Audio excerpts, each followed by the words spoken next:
Hi, this is Apostle Evans, and I want to talk briefly about when God gets tired. Exodus 15:11 says, "Who is like you, O Lord, among the gods? Who is like you, glorious in holiness, fearful in praises, doing wonders?" That's not just a praise, it's a different level of praise. For over 400 years, the Israelites lived under the weight of Egypt's culture and its false gods. They were loyal to the God of their fathers, but it had been a long time since he moved. All they had were stories. My mother had a saying, "Oh, but when God gets tired."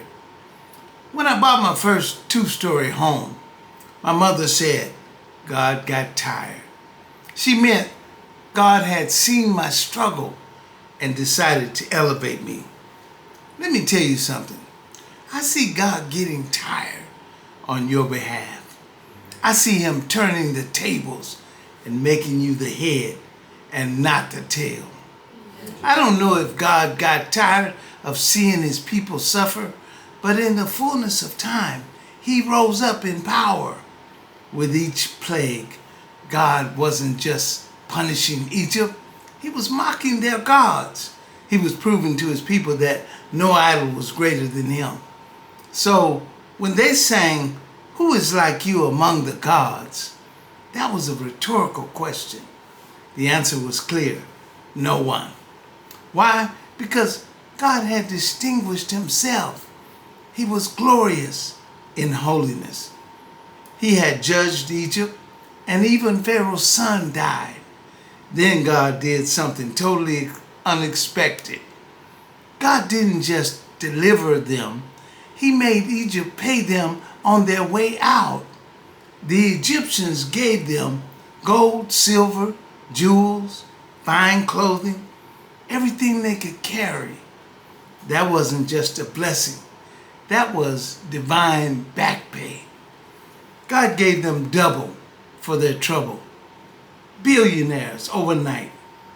I don't know what you've lost, but I see God restoring you minimum double with interest. Here's the thing. You won't even see the blessing coming. I won't share my full testimony, but I went through years of homelessness. But now, thank God, I'm living on another level.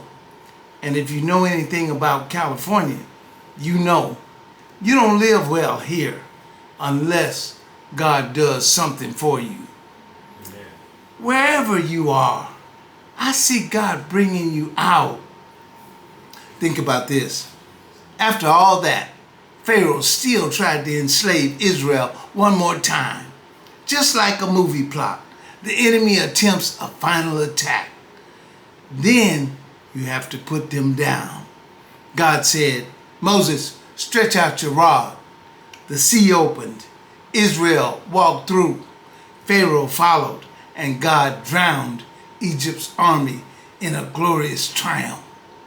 Now, some skeptics say the Red Sea was only 3 feet deep at that time of year. I say, then God drowned a whole army in 3 feet of water. That's an even bigger miracle. I want to shift your expectation. This message isn't just history, it's a prophecy for you. It's time to shift your expectation. Get ready for a breakthrough.